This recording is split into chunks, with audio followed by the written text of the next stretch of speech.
ख्वाइगी अहांबदको मंत्र हारसिनेको हाइदि मंत्र अमा अनि ए हाइजरकेको अमन इचम चंबा हाइतारेको जैकपॉट हैना हाइसेको हाइदि जैकपॉट हाइबदि हाइदि लॉटरी नत्रगा हाइदि मरुप ता सुम हाइदि खंगौदना लाक्पा खोटपा अदुंबा ओइना को पैसासे अदुदुना हाइदि क्वेश्चन्स याम लाक्पा यावेको हाइदि मरुप नुमिता कई तौर चतोइनो खोतोइनो हनबदी लोइनम ता हंड्रेड हाइपेतक सिदा हाइरमगेको हाइदि ट्राई तौबियो सिसे हाइदि गारंटी अदु उदागी वा नतबिदको हाइदि अइना चटपा मतमदको हाइपेतक सोनबो खोटपा यायबा सिगी वर्ड्स मैम ते हाइतारेको अदो केम नतेको जैकपॉट हैना हाइसेनाको हाइदि जैकपॉट कुंबा सोनबा याय अदुगा अमनको पैसा अइना ममांगदसु हाइबुदि हाइरेको ngसाइगी मरु पैसासे पी मतमदा अइरोमदो ओनजलो मचिनसे अइरोमदो ओनजलो पियो बदो ngसाइगी हाइदि मी मरु पैसा थांगतोरीबा नत्रगा हाइ थांगबा हाइनैनको अदु पी मतम स्वाइना पियो अदुगा 897 सोलोको हाइदि पीबा मतम सिदा 897 अदो ngसाइगी हाइदि ngसाइगी लाउरिङे मरक्तुदा 897 सोनगेरा जैकपॉट सोनगेरा खोटगेरा अदु दुम लेरेको सिसिना हाइदि मरुकिने हाइरासेबा अदु ngसाइगी हाइदि मरु खतंगी वासु नतबिदको अदुम अखोइना नॉर्मली दुम सिनबसु याइको नुंतिगी सुम अखोइना पैसा नुसागी थबक तौबो ओइबा नत्रगा हाइदि दुकान तौबो खोपा लेरगदि अदु अखोइना सिमयामसे सिनबि अदुगा अमनको मिरर मचा अमखतंग हापियो बेक्ता मिरर मचा हाइबगी यात्रदि कैना सुमाइना हाइदि सिगी शेपता हाइरासिनेको सिगी शेपसेदा हाइदि पातक तौरगा अकहनबनि खंगदे अककपगुंबा योनबनि खंगदे नत्रगदि हाइदि बेक्ता मसागी मिरर यावजबसु लेबनेबा अदु बेक्ता मिरर यावबसे हेक हांगदोकपगा सुमाइना हाइदि याविनको अदु हांगदोकपमदु तौगनोबा ngसाइगी हाइदि मयाइ वाइदरना हापो मयाइ वाइदा हाराकदि बेक्से हांगदो अखोइना पैसा हापत्रा सुमाइना मयाइसिदा अदुगी मयाइ दुदोइना हापा मिरर से ngसाइगी साइड तोइ लौथोगा हाइदि पैसा हापिबा मरक्तुदो ओइना हापियोको ngसाइगी सिगी मिरर से सिमजु तौबयाको ngसाइगी पैसा दुगी रिफ्लेक्शन हार तारेको हाइदि अनि ngसाइगी लुपा चाम याव मतमदा ngसाइगी मिरर दु यारोगदि लुपा चनी ओरे चंगा याव मतमदा लिसिंग अमा ओरेको हाइदि इट्स जस्ट अ बिलीफ निको हाइदि थाजबदो अइना केनो तौबगीको अदुगा अदो सिगी मिरर वर्क अमा लेरेको हाइदि मिरर वर्क मिरर मैनिफेस्टेशन हारसिनेको ममांगदा कोइना मिरर मैनिफेस्टेशन अतोप अतोप विश किसु अइना ममांगदा शेयर तौरेको हाइदि चाही अमा अनि मुकी ममांगी अमा मखाय अनि मुकी ममांगी अइना video Semba होगलपा मतमदा अदुसु lion यावबनेको यावबदे अदुमा लेरेको second pot अनि अहुम दि शुरेको अदु ngसाइ जैकपॉट तुमले स्ट्रीम सोन बिसुयको हाइदि स्ट्रीम सिसु कोइ लक्ष्मी मंत्रनेको अदुना हाइदि स्ट्रीम चांटिंग गुंबा तौबुसायको हाइदि थबा मचा तोइने खोतेने हाइदि स्ट्रीम से चाम निपालक सोन बनि खंगदे पैसागी ताना बचा तोइने ना खलसे मी उना बचा तोइने खंगदे एनी हाइदि को पैसा का रिलेट ओइबा पोट ngैदा हाइदि स्ट्रीम से 108 टाइम्स गुंबा कैगुंबा सोनबे को अदुगा अमनको हाइदि इबगी हायसिनेको निमिट कुनि थोइनी खतंग इयो कुनि थोइनी खतंग इयो हारगदि खंब्रा अखोइगी सिसे 222 को 222 मैनिफेस्टेशन को 222 manifestation हाइदि 2 plus 2 2 plus 2 6 6 is a number of Venus को अखोइना हाइदि नंबर तरुक से फैगो यामना हाइदि Venus की नंबर ओइबनिना Venus हारगदि हाइदि लग्जरी लव सुगुंबा मैम तिनुका ट्रैक तौनबो ओइदोसे को लाइफ से हाइदि लग्जरी लाइफ गुंबा कैगुंबा ट्रैक तौनबा अदु 222 मैनिफेस्टेशन कमाय नंगती को अनीरा खतंग इयोबा अनीरा इयो 22 डेज की इयो को हाइदि काउदन इयो को सिसना होजे होजे आई तो कैनोमा अर्जन ओइबा नत्रगा इंपोर्टेंट ओइबा पोटनेना खलसे पैसांग साइ मतांगदा अदु तारगदि सिसे अखोइना इबसे को हाइदि सपोज आई मंथली इनकम हाइरसिनेको मंथली इनकम से हाइदि अइना इनिंगिबा अमाउंट तो हाइ तारेको आई एम अर्निंग नत्रगा आइगी थागी इनकम हाइरसिनेको I am earning 5 figure 6 figure को हाइदि 6 फिगर हाइरसिनेको 6 फिगर इनकम को 6 फिगर इनकम मंथली को अमा लेरेको अनि चमाना न इसे I am earning 6 figure income monthly अदो सिदको आइना 6 फिगर हाइदि असुम हाइ एग्जांपल की ओइना इरेको हाइदि यांखै तानबसु यारमगनि अमा तानबसु यारमगनि मंगा तानबसु यारमगनि को आइना तानदोरिबा अमाउंट टू इयो सिसे 22 डेज की इयो अदुम 22 डेज तो लोइरेना खलसे अदुम मखा ताना मथंगी सुम तौबे याइबा सिगी पोट मैम से को सिसिमा लेरेको अदुगा होय एंजल नंबर आइना हाइरेको 897 सोनबा खोटपा अमा अदुम लेरेको अदु सिमा सु तौबे यारेको हाइदि सिना अहामबगी कैनो ओइरेको मथंगी सिना हाइदिको ट्रायंगल गुम्बा मा येकसे को स्माइ तौरगा सिसे थम्मो दुगा येकपा लोइरकांदा को आइगी बैक तनी खंगदे नत्रगा आइगी उपुदनी खंगदे को माइना ट्रायंगल अमा येसे को magi points hai tare ko hai sida number 1 ne na khalase ko sina number 2 ne na khalase number 3 ne na khalase ba ado 1 gi mapa sida amount hai tare ko aina pami ba amount to ira se ba sida hadi 1 gi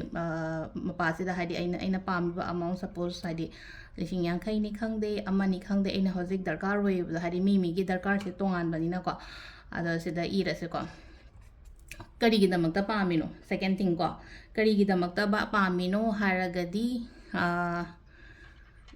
suppose ꯍꯥꯏꯔꯁꯤꯅꯦꯀꯣ ꯍꯥꯏꯗꯤ ꯑꯩꯅ ꯂꯩꯅꯤꯡꯉꯤꯕ ꯄꯣꯠ ꯅꯠꯇ꯭ꯔꯒ ꯑꯩꯅ ꯁꯤꯖꯤꯟꯅꯔꯤꯕꯗꯣ I want to ꯀꯣ I want to ꯑꯩꯅ ꯏꯅꯤꯡꯉꯤꯕ ꯄꯣꯠꯇꯣ ꯏꯔꯣꯀꯁꯤꯗ I want to buy ꯍꯥꯎꯁꯅꯤ ꯈꯪꯗꯦ ꯒꯥꯔꯤ ꯂꯩꯒꯗꯕꯅꯤ ꯈꯪꯗꯦ ꯐꯤꯁ ꯊꯤꯒꯗꯕꯅꯤ ꯈꯪꯗꯦ ꯑꯃꯅꯤ ꯈꯪꯗꯦꯀꯣ ꯍꯥꯏꯗꯤ ꯑꯩꯒꯤ ꯃꯔꯝꯗꯣ ꯏꯌꯣꯕ ꯅꯝꯕꯔ 2ꯒꯤꯁꯤꯅꯀꯣ ꯅꯝꯕꯔ 3ꯁꯤꯅꯀꯣ ꯍꯥꯏꯗꯤ ꯁꯤꯁꯦ ꯑꯣꯏꯔ ꯃꯇꯨꯡꯗ ꯑꯩꯉꯣꯟꯗ ꯐꯥꯎꯒꯗꯕ ꯐꯤꯂꯤꯡꯁꯇꯣ ꯍꯥꯏꯇꯥꯔꯦꯀꯣ ꯑꯩꯉꯣꯟꯗ ꯐꯥꯎꯒꯗ ꯍꯥꯏꯗꯤ ꯍꯔꯥꯎꯕꯗꯣ ꯌꯥꯝꯅ ꯍꯥꯏꯇꯥꯔꯦꯀꯣ ꯍꯥꯏꯗꯤ ꯁꯤꯗ ꯏꯊꯣꯛꯄ ꯍꯥꯏꯐꯦꯠꯇꯪ ꯏꯕ ꯌꯥꯏꯕ ꯍꯥꯏꯗꯤ ꯊꯦꯡꯛ ꯌꯨ ꯏꯕꯅꯤ ꯈꯪꯗꯦ ꯅꯠꯇ꯭ꯔꯒ ꯌꯥꯝ ꯄꯦꯜꯂꯦ ꯅꯠꯇ꯭ꯔꯒ ꯍꯥꯏꯗꯤ ꯑꯩꯅ ꯏꯅꯤꯡꯕ ꯋꯥꯔꯗ ꯍꯥꯏꯇꯥꯔꯦꯀꯣ ꯊꯥꯒꯠꯄꯒꯤ ꯀꯩꯅꯣꯗꯣ ꯏꯕꯁꯤꯗꯅꯀꯣ ꯍꯥꯏꯗꯤ ꯑꯩꯒꯤ ꯐꯤꯂꯤꯡꯁꯦ ꯁꯤꯗ ꯏꯁꯦꯕ ꯐꯤꯂꯤꯡꯁ ꯍꯥꯏꯔꯒꯗꯤ ꯍꯥꯏꯗꯤ ꯊꯦꯡꯛ ꯌꯨ ꯁꯣꯔꯕꯨꯡꯉꯣ ꯊꯦꯡꯛ ꯌꯨ ꯌꯨꯅꯤꯚꯔꯁ ꯀꯣ ꯍꯥꯏꯗꯤ ꯋꯥꯇꯦꯕꯔ ꯑꯗꯨꯒ ꯁꯤꯗ ꯏꯕ ꯌꯥꯏꯀꯣ ꯑꯗꯨꯒ ꯃꯌꯥꯏꯁꯤꯗꯅꯀꯣ I receive ꯍꯥꯏꯅ ꯏꯁꯦꯀꯣ I receive ko I receive adum thannaba iyo si jeloi namako aina iriba kaino sida hai tare ko hadi triangle sigi manung sida ko I receive se ko adum loina ma ira se ko sigi kaino mayam se ko adu sigi chi si masu akoina kaino tobi ba ko simaga tawba yai ko adu akoina sima tawba yare adugi matungda akoina 21 days 22 days kumba taw hadi any manifestation taw matamda any habit ama create taw matamda numit ku ma thoini numit ku ni thoini se ko hadi sida phajana taw biba duga amana mo khoina taw ya ba se kaino ising ama lo se ko sing glass am lo se yum gi corner am da thamse ado ising gi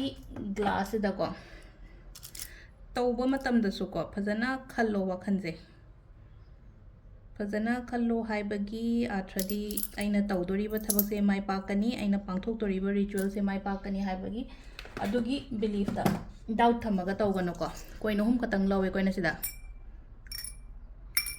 coin अहुम लौरे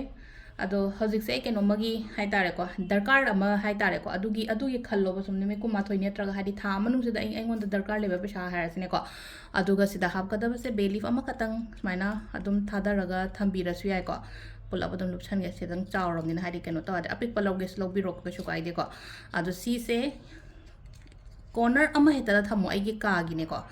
आइगे कागे corner अमा हेतदा थंबियो सी से अदुगा नुमित को माथोइनी मतुंगदको नुमित को माथोइनी गी मतुंग सिदा ngasai ising siga kaino siga di hadi pambi makhong gumbada hian gro paisa sidi aigi money bag ta happa adumai taroko sisima leireko aduga last ama katang ga share torongke ko